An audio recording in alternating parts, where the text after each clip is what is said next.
नमस्कार, आप देख रहे हैं हमारी खास पेशकश। आपके साथ मैं हूं घनश्याम उपाध्याय। कोरोना का कहर जारी है। आज से एक साल पहले प्रधानमंत्री मोदी की अपील पर जनता कर्फ्यू लगाया गया था। एक दिन के लिए लोग घर पर ही रहे, केवल जरूरी सेवाएं जारी रही। लोगों ने ताली थाली बजाकर कोरोना वॉरियर्स का हौसला बढ़ाया। उसके बाद कई बार लॉकडाउन लगा। सितंबर के बाद धीरे धीरे अनलॉक की प्रक्रिया शुरू हुई। नवंबर के बाद कोरोना का कहर थोड़ा कम हुआ, लेकिन फरवरी में कोरोना ने फिर पलटी मारी। कोरोना के नए केसों में 20 मार्च तक 368% से ज्यादा का उछाल आया है। मौतों का आंकड़ा भी बढ़ता गया। पिछले 24 घंटे में देश में कोरोना के 46,951 नए मामले दर्ज किए गए। जनवरी में कोरोना की वैक्सीन भी आ गई और 16 जनवरी से पहला चरण भी शुरू हो गया। लेकिन इसके बाद फरवरी से कोरोना के नए मामले तेजी से बढ़ने लगे। 8 राज्यों में कोरोना के नए केस तेजी से आ रहे हैं। इनमें सबसे ज्यादा प्रभावित राज्य महाराष्ट्र है। देश में अब तक 4.5 करोड़ से ज्यादा वैक्सीन की डोज लग चुके हैं। सिर्फ 75 लाख लोगों को ही वैक्सीन की 2 डोज लग पाई हैं। विशेषज्ञों का मानना है कि जब तक 40 से 50 करोड़ लोगों को वैक्सीन नहीं लग जाती, तब तक हर्ड इम्यूनिटी नहीं आएगी। तब तक हमें सारी सावधानियां रखनी ही पड़ेंगी, तभी हालात काबू में रहेंगे। स्वास्थ्य मंत्री डॉक्टर हर्षवर्धन का भी कहना है कि वैक्सीन आने के बाद लापरवाही बढ़ी, जो कोरोना संक्रमण बढ़ने का बड़ा कारण है। सवाल यह है कि एक साल बाद हमने क्या सबक लिया? क्या सिर्फ लोग ही लापरवाह हो रहे हैं या फिर सरकार और प्रशासन ने भी ढिलाई बरती? कोरोना पर अब कैसे काबू पाया जाए? क्या करने की जरूरत है? क्या मौजूदा वैक्सीनेशन की रफ्तार कम है? पूरा विश्लेषण आज करेंगे, लेकिन उससे पहले एक रिपोर्ट आपको दिखाते हैं।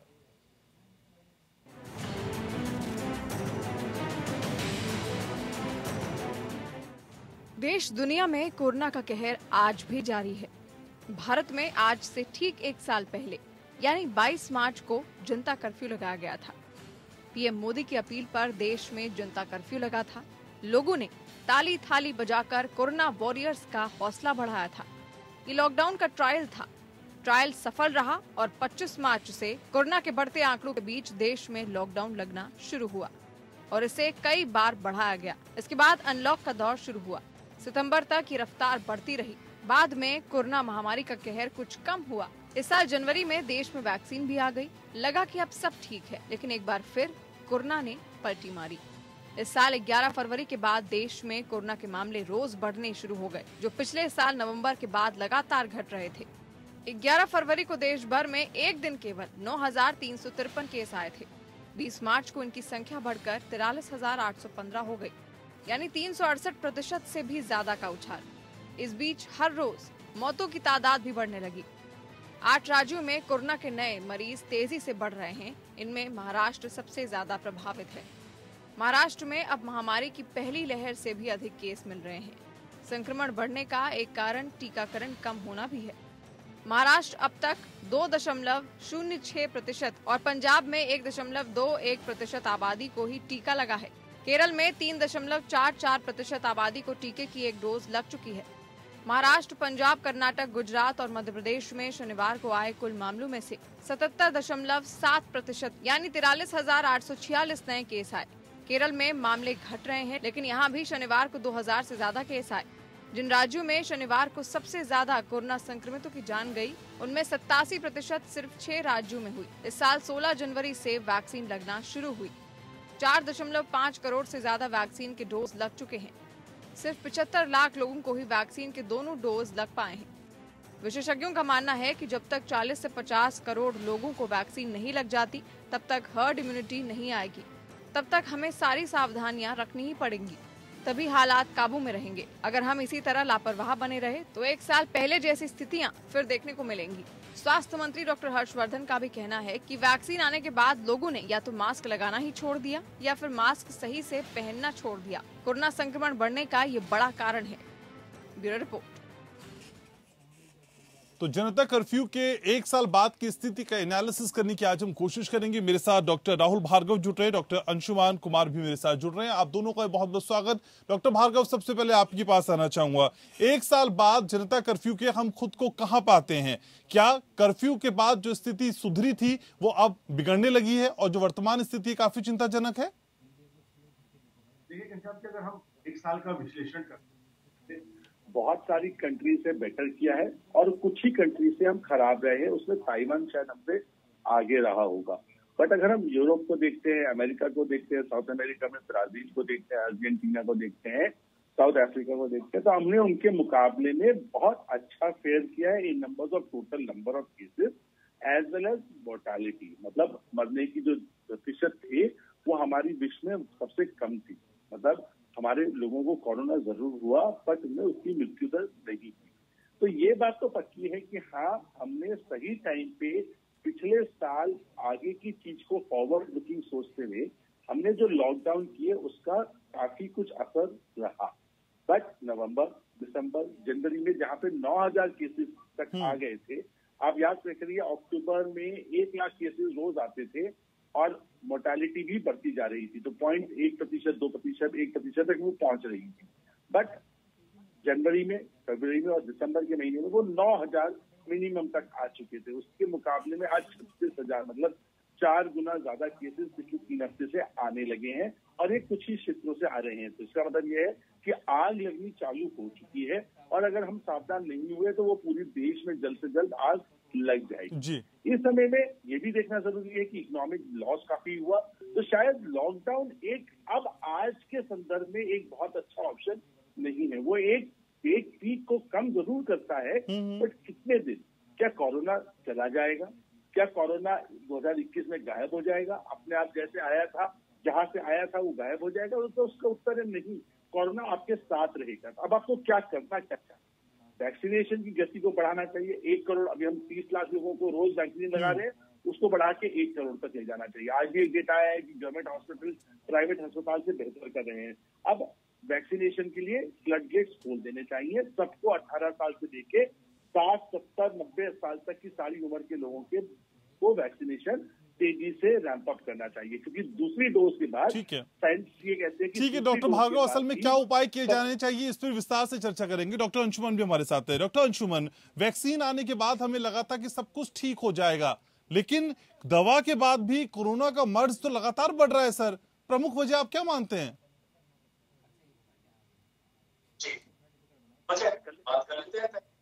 से ही बहुत सारी अवैज्ञानिक परिकल्पनाएं पनपती रही समाज में, और जिसका बहुत बड़ा कारण रहा bureaucratic and political management of corona.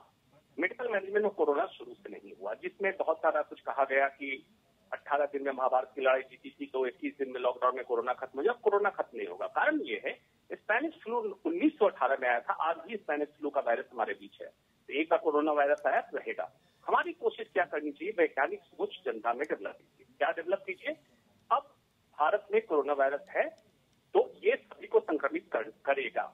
अब अंतर क्या समझना है? संक्रमण और बीमारी में अंतर समझना है। संक्रमित सभी हुए, लेकिन या तो बिना लक्षण के संक्रमित होकर रुक जाए और एंटीबॉडी डेवलप कर लें, या वैक्सीन लग जाए, एंटीबॉडी डेवलप कर लें, उनको बीमारी ना हो। और बीमारी हो तो मारक क्षमता इस वायरस का ना हो, मतलब किसी की जान क्षति ना पहुंचे। इसकी कोशिश हमें अब करनी चाहिए, जिसके लिए वैक्सीनेशन के प्रोसेस को बढ़ाना है। लेकिन हुआ क्या? वैक्सीन आते ही हुआ कि दवा आ गई, अब आप लोग फ्री हो जाइए, अनलॉक की प्रक्रिया भी चालू हो गई। चुनावी रैलियों की हालत आप देख रहे हैं जो है, इन सब पे हमें वैज्ञानिक दृष्टिकोण से देखना चाहिए कि देखो भाई, मंदिर हो, मस्जिद हो, रैली हो, मॉल हो, मार्केट हो, कोरोना वायरस है, उसको ह्यूमन डीएनए चाहिए और जहां मिलेगा वहां पे अटैक करेगा। इसको आज भी अगर हम चालू करते हैं तो फिर से हम संक्रमण रेट को कम कर सकते हैं, क्योंकि अब लॉकडाउन, जैसा डॉक्टर राहुल भार्गव ने कहा, बिल्कुल सही बात है, लॉकडाउन का कोई मतलब नहीं है। अब क्या करेंगे लॉकडाउन से? लॉकडाउन के 3 फायदे होते हैं। प्रिपेयर्डनेस, मतलब तैयारी कर लें आप, टेस्टिंग बढ़ा लें और इन सबको कंटेन कर लें। अब तो पूरे देश में वायरस है, अब कहाँ कंटेन करेंगे? तो आज भी अगर करें, लोगों में वैज्ञानिक सोच बनवा दें, वैक्सीन के डोज वैक्सीनेशन को रफ्तार कर दें, खास करके ऐसे एरिया में, दिल्ली, मुंबई, केरला जैसे एरिया में जो बहुत डेंस पॉपुलेटेड एरिया है, वैक्सीनेशन उसकी स्पीड बढ़ा दें, आज भी हम इस पे काबू बहुत अच्छे से कर सकते हैं। जी डॉक्टर भार्गव, पहले जब शुरुआत में कोरोना की शुरुआत हुई तो पहले 1000 मामले आने में 41 दिन का समय लगा था, लेकिन अब जो आंकड़ा है वो बताता है कि हर दिन 600 केसेस सामने आ रहे हैं। तो जब 41 दिन का 1000 का आंकड़ा था तब तो हम बहुत अलर्ट थे, सतर्क थे, लेकिन अब आखिर इस लापरवाही की वजह क्या है? हम किस मुगालते में हैं? कहाँ कंफ्यूजन है? डायलेमा कहाँ है सर? देखिए, बिल्कुल क्लियर है कि जो गेम है वो बॉल जो है वो पब्लिक के खेलने में है। पब्लिक ने जिस प्रकार से वैक्सीन की सुगबुगाहट से ही मास्क को दरकिनार कर दिया और ये सोचा कि हमने कोरोना को हरा दिया, वो एक बहुत बड़ी गलती थी। देखिए, पूरी विश्व में हमारे को जब पीठ थपथपाई, वो समय था मेंटेन करने का जनवरी के महीने में। अभी क्या हुआ, हमने मास्क हटा दिया, हमने रैली स्टार्ट कर दी, हमने धरना प्रदर्शन स्टार्ट कर दिया, हमने मॉल्स खोल दिए, हमने रेलवे खोल दी, हमने लोकल ट्रेन खोल दी। तो उसका निष्कर्ष क्या निकला, अल्टीमेटली रिजल्ट क्या निकला, कोरोना के केसेस बढ़ने लगे। जब हमने पिछले साल लॉकडाउन किया था घनश्याम जी, हम कोरोना के बारे में सिर्फ 3 महीने पुराने थे। आज हम 15-16 महीने पुराना है। हमने कोरोना की एक वायरस की एक परत को हटा दिया है और उसके बारे में हम जानते हैं कैसे वो फैलता है, कितनी तेजी से फैलता है, वो क्या करता है, क्या नहीं करता है। हाँ, हालांकि ये बात है कि हमारे पास कोई साक्षात दवाई नहीं है, सक्षम दवाई नहीं है, वो बात अलग है। बट वैक्सीन 8 महीने में आ गई। वैक्सीन अमेरिका में, यूरोप में काम कर ही रही है। वैक्सीनेशन से आपका जो स्ट्रेन है उसके अगेंस्ट में भी वैक्सीनेशन काम कर रही है। नई प्रकार की वैक्सीन पे रिसर्च चल रही है। तो देखिए, मैनकाइंड ने एक बड़े चैलेंज को बहुत ही अनुभव तरीके से निभाया है, खड़े हुए हैं इसके साथ में। अब लोगों को भी अपना कार्य करना आवश्यक है, क्योंकि सिर्फ साइंस और पॉलिटिक्स और गवर्नमेंट ही सब कुछ नहीं कर सकती। हमने ये देखा कि मास्क पहनने के बाद ब्लैक लाइफ मैटर्स वाला जो आंदोलन था, उसमें सब लोग मास्क पहन के आंदोलन करते थे। देखिए, अमेरिका में उस समय कोरोना पीक पे था और मास्क पहन के लोग आंदोलन करते थे। उन क्षेत्रों में बहुत तेजी से कोरोना नहीं फैला। हम क्या कर रहे हैं, मास्क हटा दिया। तो एक, अगर कोई कहता है कि एक गलती पिन पॉइंट करिए, वो ना सोशल डिस्टेंसिंग है, ना हाथ धोना है। वो एक सबसे बड़ी गलती हमारी मास्क को बहुत जल्दी त्यागना है। तो घनश्याम जी, आपके चैनल के माध्यम से मैं लोगों से इतना ही कहूंगा, 3 चीजें याद करें ना करें, पर मास्क जरूर पहने। ये एक बहुत बड़ा हमारा रोल रहेगा इसी के माध्यम से, क्योंकि हम इसी को जब हमने त्यागा है, उसी की वजह से हमारे केसेस बहुत तेजी से बढ़ने लगे। ठीक है, तो डॉक्टर अंशुमान, क्या सिर्फ हम ही लापरवाह हो रहे हैं, लोग ही लापरवाह हैं, या फिर सरकार और प्रशासन ने जो सख्ती या फिर ढिलाई बरती है वो भी जिम्मेदार है? उस लेवल की सख्ती नहीं बरती जा रही जो जैसी कि पहले बरती गई थी। देखिए, जब भी ये पनिशमेंट की बात आती है, सख्ती एक पनिशमेंट मोड ऑफ गवर्नेंस होता है। पनिशमेंट की बात तब आती है जब आपने वैज्ञानिक सोच डेवलप कर दी, लोगों को पूरी तरह अवगत करा दिया और लोगों ने पालन किया। पालन करने के बाद अगर ढिलाई करें, आप सख्ती बरती है, जैसे हेलमेट का इस्तेमाल करना। लेकिन हुआ क्या, मास्क कैसे लगाना है, सही तरीका क्या है, इसके लिए आज भी आप सर्वे करा के देख लें। मैं तो लोगों से पूछता रहता हूँ, उनको नहीं पता है कि मास्क कैसे लगाना है, हाथ धोना है, मास्क के कौन से सरफेस को टच नहीं करना है, मास्क पे क्या ध्यान देना है, नहीं पता है आज तक।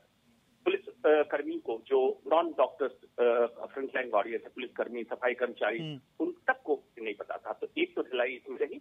आज भी ऑन गोइंग प्रोसेस, और टेलीविजन चैनल का बहुत शुक्रगुजार है हिंदुस्तान की जनता, जिन्होंने बार बार सिखाया मास्क लगाने की प्रक्रिया को समझिए, इसको समझिए। बहुत सारे आप लोगों के माध्यम से भी पहुंचा, उसको अभी भी बरकरार रखें और मास्क लगाने की प्रक्रिया। दूसरा, बहुत सारे में कंफ्यूजिंग स्टेटमेंट्स आते हैं। कोई स्टेट गवर्नमेंट कुछ स्टेटमेंट निकालती है, कोई स्टेट गवर्नमेंट कुछ स्टेटमेंट निकालती है। उसका रीजन ये है कि ब्यूरोक्रेट्स जो बने होते हैं, इतिहास के पन्ने, एंथ्रोपोलॉजी के पन्ने पढ़ के बने होते हैं प्रशासनिक अधिकारी, और वो अपना कुछ भी कानून निकालते हैं, वो समझते हैं ये क्राइम हो रहा है। क्राइम नहीं है। देखिए, मेडिकल मैनेजमेंट बिल्कुल डिफरेंट मैनेजमेंट है। इसमें पब्लिक के सेंटिमेंट, पब्लिक के सिस्टम को समझते हुए आपको उनका सहयोग चाहिए। अगर विरोध हो गया, जैसे अमेरिका में एक बार विरोध हुआ था कि हम बीच पे जाएंगे ही और मास्क नहीं पहनेंगे, क्या कर लोगे? अमेरिका का प्रशासन कुछ नहीं कर पाया। तो अगर विरोध हो गया तो आप इसको नहीं कर पाएंगे मेडिकल मैनेजमेंट को। मेडिकल मैनेजमेंट में सहयोग की जरूरत होती है, और पब्लिक का सहयोग तब आप लेंगे जब उनको शिक्षित करें, जागरूक करें, और उसके बाद भी अगर ये नहीं पालन करते हैं तो दंडाधिकारी का काम होता है कि कानून उनको कहे कि कानून को प्रशासनिक अधिकारी जाओ और कानून पालन कराओ। बहुत सारा आपने सुना होगा, नोएडा दिल्ली बॉर्डर का सील करना, दिल्ली गाजियाबाद बॉर्डर का सील करना, ये सब प्रशासनिक मैनेजमेंट है। प्रशासनिक प्रबंधन नहीं होना चाहिए। पब्लिक का विश्वास टूट जाता है कि क्या करूं क्या न करूं। देखते हैं चुनावी रैलियों में भीड़ चल रही तो वहां कोरोना नहीं है, और मैं अगर बाहर निकलूं तो कोरोना है, तो पब्लिक का कैसे ट्रस्ट डेवलप होगा? पब्लिक ट्रस्ट आप डेवलप कीजिए। आज भी पब्लिक पूरा सपोर्ट करेगी, और जो इंटरनेशनल जितनी जगह तारीफ हुई है इंडिया के लॉकडाउन की, जस्ट बिकॉज ऑफ पब्लिक, यहाँ की पब्लिक कितनी सिविलाइज्ड है कि इन्होंने पालन किया। दूसरे कंट्री में लॉकडाउन का पालन पब्लिक ने नहीं किया। ये कंपैरिजन था, कंपैरिजन गवर्नेंस का नहीं था। ये मानना पड़ेगा, पब्लिक का आप ट्रस्ट कीजिए, तभी आप इसको पालन करा पाएंगे। तो डॉक्टर राहुल, क्या मौजूदा स्थिति को देखते हुए जो वैक्सीनेशन की रफ्तार है उसको भी इंक्रीज करने की जरूरत है, और खासकर जो ब्रैकेट्स हैं जिसका आप जिक्र कर रहे थे कि अभी 60 वालों को लगेगा, अब 45 से 60 वालों को लगेगा, इन ब्रैकेट्स को खत्म करना होगा?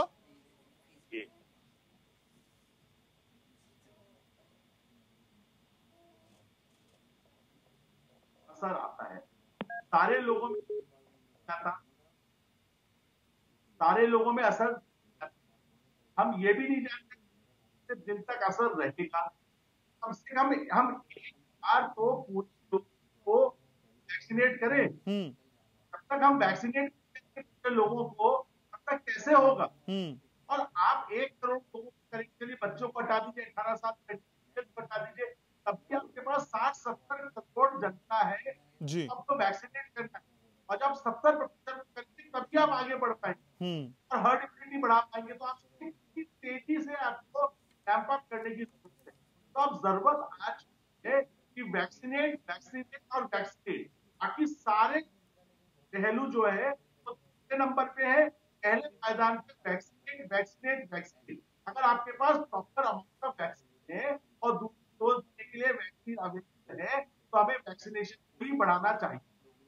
ठीक है डॉक्टर राहुल और डॉक्टर अंशुमन लगातार हमारे साथ बने हुए। तो जनता कर्फ्यू को 1 साल का समय हो गया, और इस 1 साल में हम कोरोना के कॉन्टेक्स्ट में खुद को कहां पाते हैं और किस तरह की जिम्मेदारी हम निभा रहे हैं या हमको निभानी चाहिए, ये समझने की कोशिश करें। डॉक्टर अंशुमन और डॉक्टर भार्गव लगातार हमारे साथ बने हुए हैं। डॉक्टर अंशुमन, लगातार लोग एक वर्ड सुन रहे हैं कि हर्ड इम्यूनिटी। सर, पहले तो मेरे दर्शकों को ये समझाइए हर्ड इम्यूनिटी है क्या, और इसको हासिल करने के लिए हमें कितना समय लगेगा और कैसे ये हासिल की जाएगी? सर, को बहुत साधारण भाषा में समझा तो हर्ड मतलब झुंड, इम्यूनिटी मतलब प्रतिरोधक क्षमता का बनना। जब बहुत पॉपुलेशन, मान लीजिए आज उदाहरण के तौर पे मानते हैं 135 करोड़ आबादी है हिंदुस्तान की, इसमें अधिकतम लोगों में कोरोना की स्पेसिफिक इम्यून सिस्टम डेवलप हो जाए, मतलब कोरोना वायरस को मारने की क्षमता शरीर के अंदर बन जाए, उसको कहते हैं हर्ड इम्यूनिटी। आमतौर पे हमारा साइंस मानता है कि जब 70 से 80% के बीच लोग इम्यूनाइज हो जाएं इससे, तब जाके हर्ड इम्यूनिटी डेवलप होती है। ये 2 तरीके से पॉसिबल है, एक कोरोना से संक्रमित हो और एंटीबॉडी का लेवल सस्टेन्ड हो, मतलब प्रतिरोधक क्षमता बरकरार रह जाए संक्रमण से निकलने के बाद, या वैक्सीनेशन प्रोसेस इतना फास्ट अप कर दें, इस चीज को जितनी जल्दी अचीव कर लें, मतलब 75 से 80% लोगों को इम्यूनाइज कर लिया आपने वैक्सीनेशन के प्रोसेस के द्वारा, तो ये कोरोना ट्रांसमिशन रुक जाता है, जिसको कहते हैं चेन का टूटना। एक व्यक्ति से दूसरे व्यक्ति में जाने की क्षमता नहीं रहेगी। कोरोना वायरस जा रहा है लेकिन मार दिया जा रहा है, वहां एंटीबॉडी उसको न्यूट्रलाइज कर देगा। इसी कहते हैं हर्ड इम्यूनिटी। लेकिन इसीलिए कहा जाता है जब 2 डोज अब वैक्सीन की ले रहे हैं, बूस्टर डोज लगने के बाद भी 10 दिन तक आपकी प्रतिरोधक क्षमता इतनी नहीं बनती है कोरोना वायरस को न्यूट्रलाइज करें। इसीलिए कहा जाता है मास्क लगाइए। वैक्सीन आने से आप ये मत समझिएगा कि आप फ्री हो गए। ये जब तक अचीव नहीं होता तब तक चेन का टूटना बड़ा असंभव है, एक बात। लेकिन उसके बाद भी समस्या और संशय की स्थिति बनी रहेगी। अगर कोरोना वायरस स्ट्रेन चेंज करता रहा और जो वैक्सीन अभी तक है ये कारगर नहीं रही भविष्य में, तो भी आप हर्ड इम्यूनिटी अचीव करने के बाद फिर आप प्रोन हो जाएंगे। हो सकता है 2 साल 4 साल बाद ये वायरस नया रूप लेके आ जाए। तो इसलिए इन चीजों को, विज्ञान को समझने की जरूरत है वैज्ञानिक सोच से। मैं बार बार इस बात को इसलिए कह रहा हूँ, पब्लिक को न डराने की जरूरत है और न पब्लिक को घबराने की जरूरत है। पब्लिक या तो दंड के भाव से घबरा जाती है या कोरोना के भाव से डर जाती है। दोनों के बीच की स्थिति है वैज्ञानिक सोच। सत्य बताइए और सत्य का सामना करने दीजिए, देखिए पब्लिक आपके कॉपरेशन में आ जाएगी। और इसमें मीडिया ने बहुत अच्छा काम किया है कि सच को पहुंचाते एक्सपर्ट के द्वारा, ये बहुत अच्छा आप लोग कर रहे हैं। तो डॉक्टर राहुल भार्गव, असल में कोरोना के टाइम की, जनता कर्फ्यू के टाइम की वो अनुशासन, वो सख्ती, वो पाबंदी फिर से सर दोबारा से वो करना, आपको क्या लगता है कितना व्यवहारिक है? सर, एक साइकोलॉजिकल तरीके से समझने की कोशिश करें तो दोबारा से उसी रेपिटेटिव फॉर्म में खुद को ढालना, आपको नहीं लगता कि आम लोगों के लिए भी थोड़ा मुश्किल है? घनश्याम जी, देखिए एक बात तो ये समझना जरूरी है कि कोरोना कहीं नहीं जाएगा। और मेरी अगर बात माने और अगर फ्यूचर को प्रिडिक्ट कर पाए, अगले 2-3 साल मास्क आपके जीवन का कार्यशैली और आपका कर्म बनके आपके साथ रहेगा। देखिए, अनुशासन के साथ में पिछले साल जिस अनुशासन से हम रहे, उससे आप देखिए कितनी अच्छी चीजें पता चली। बीमारियां कम हुई, इन्वायरमेंट अच्छा हुआ और आगे हमने कोरोना को मात देके विश्व में अपना नाम स्वर्णिम अक्षरों में लिखवाया। तो अनुशासन और अनुशासनहीनता को हमें समझना बहुत ज्यादा आवश्यक है। ये बात समझिए। आपके चैनल के जितने भी श्रोता हैं, क्या परेशानी है अनुशासन लाने में? अनुशासन लाएंगे, आपका जीवन बेहतर होगा, आपका एनवायरमेंट बेहतर होगा और आप कोरोना से कम ग्रसित होंगे। देखिए, टीबी का नंबर ऑफ टीबी पेशेंट्स जो थे मास्क की वजह से कम होने लग गए, पहला। दूसरा, जो ILI जिसे हम कहते थे, इन्फ्लुएंजा लाइक इलनेसेस, इस साल देश में कम हुई। तो क्या अनुशासन खराब है? क्या जो आपने पिछले 1 साल भले ही सख्ती से बिताया हो, अनुशासन लाने के लिए कुछ सख्ती हुई, क्या वो गलत थी? किस तरीके से हमारी सिटी साफ हो गई, हमारा एनवायरमेंट साफ हो गया, हमारा पर्यावरण दूषित जो होता था वो कम हो गया। तो क्या ये गलत है? नहीं। अनुशासन आपके जीवन को बेहतर बनाएगा, ये आवश्यक जानना जरूरी है। और कोरोना को हराने के लिए वैक्सीन या नॉन वैक्सीन, घनश्याम जी, मैं ये कहूंगा 3-4 साल तक अभी मास्क को ना त्यागिए, उसको अपनाइए, उसके साथ जीना सीखिए। यह आपके शरीर का और आपके शरीर के साथ में बीमारियों को बचाने के लिए सबसे बड़ा सर्वोच्च कवच की तरह दिखाई पड़ेगा। ठीक है, लेकिन डॉक्टर अंशुमन, कई बार हम ऐसे भी देख रहे हैं जो लोग वैक्सीन लगा चुके हैं वो भी संक्रमित हो जा रहे हैं, तो ऐसे में वैक्सीन को लेके भी लोगों का ट्रस्ट थोड़ा सा कम है।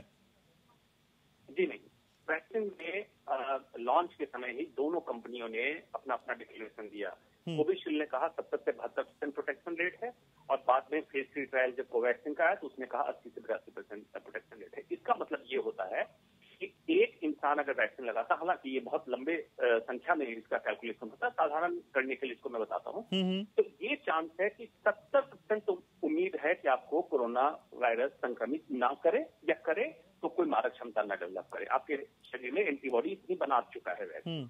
लेकिन 28% उसी इंसान में क्षमता है कि आप में संक्रमण हो और मारक क्षमता डेवलप हो जाए। इसलिए ऐसे व्यक्ति में जिनमें एंटीबॉडी लेवल नहीं बना, उपयुक्त मात्रा में उसकी स्तर नहीं पहुंच रही है, उनमें कोरोना का संक्रमण भी होगा, हालत भी गंभीर हो सकती है और मौत भी हो सकती है। इसीलिए कहा जा रहा है वैक्सीन लगाने के बाद प्रोटेक्शन लीजिए, प्रोटेक्शन लीजिए। क्यों? क्योंकि एंटीबॉडी टाइटर चेक करना कोरोना वैक्सीनेशन के बाद अभी प्रोटोकॉल में नहीं है हमारे, हम लोग नहीं कर रहे हैं। इसलिए आपको प्रिकॉशन लेना है कि कौन व्यक्ति पूरी तरह सुरक्षित हुआ, कौन नहीं हुआ, ये पता नहीं है। वैक्सीन का ट्रस्ट की कमी नहीं है। 100% आज तक मेडिकल हिस्ट्री में कोई भी वैक्सीन 100% प्रोटेक्शन नहीं दे रहा है। आपको जब भी मानना होगा तो लेस देन 100%, क्योंकि medical science itself less than perfection पे चलता है। परफेक्शन हुआ तो गॉड हो जाएगा। ठीक है, गॉड कोई नहीं बन सकता। ठीक है, तो चलते चलते डॉक्टर भार्गव, 3 टिप्स जो इंपॉर्टेंट है इस आज के मौजूद में और आज के कॉन्टेक्स्ट में सर, जो हमारे व्यूअर से आप शेयर करना चाहें, 3 बड़ी टिप्स सर। डिसिप्लिन, मास्क और वैक्सीनेट। बाकी सब बकवास, ओनली वैक्सीनेट। किसी की बात पे ना विश्वास करें, वैक्सीनेशन करवाएं और अपने आप को मास्क के माध्यम से प्रोटेक्ट करें। जी, बहुत शुक्रिया डॉक्टर भार्गव और डॉक्टर अंशुमन, आपका, आपने समय निकाला, चर्चा में जुड़े, अपनी राय रखी। तो 1 साल जनता कर्फ्यू को हो गया। 1 साल में हम खुद को कहां पाते हैं, आप इसे स्वयं विश्लेषण भी करें, सेल्फ एनालिसिस भी करें और ये देखें कि वाकई क्या गंभीरता कम हुई है और हम लोगों की लापरवाही बढ़ती गई है। तो इस लापरवाही को कम करने की जिम्मेदारी भी हमारी है। स्वस्थ रहिए, सुरक्षित रहिए और मास्क का इस्तेमाल जरूर करिए, क्योंकि दवाई भी है और कड़ाई भी है। बहुत शुक्रिया आप सभी का कार्यक्रम देखने के लिए। नमस्कार।